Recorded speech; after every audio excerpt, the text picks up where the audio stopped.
যাকে শিক্ষা দেওয়া হচ্ছে।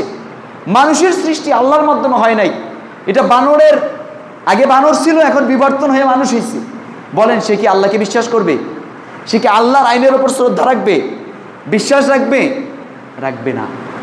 কেউ ভাই, কথাগুলো হয়তো বা জটিল মনে হচ্ছে, কিন্তু কথাগুলো জটিলতার পরেও আপনাকে বোঝাচ্ছি এজন্য, কারণ আপনার সন্তান, এই কমলমতি ছোট্ট সন্তানটা আপনার সন্তান, যাকে জড়িয়ে ধরলে আপনি আনন্দ পান, যাকে জড়িয়ে ধরলে আপনি খুশি হন, যাকে জড়িয়ে ধরলে আপনি তৃপ্তি পান, সেই সন্তান কোন শিক্ষা নিচ্ছে, সে আদৌ এই শিক্ষা পেয়ে জান্নাতে যাবে নাকি জাহান্নামে যাবে, সেই সিদ্ধান্ত আপনাকে নিতে হবে।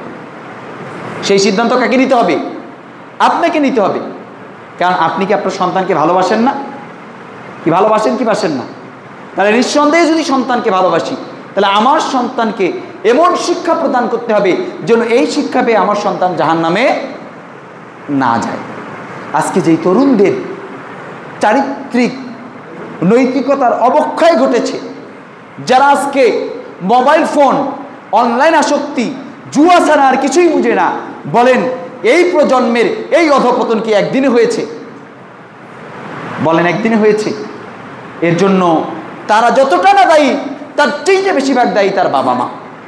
কারণ তার বাবা মা তাকে ছোটবেলা থেকে দিন থেকে ফিরে রেখেছিল, তাকে ছোটবেলা থেকে আল্লাহ থেকে দূরে রেখেছিল।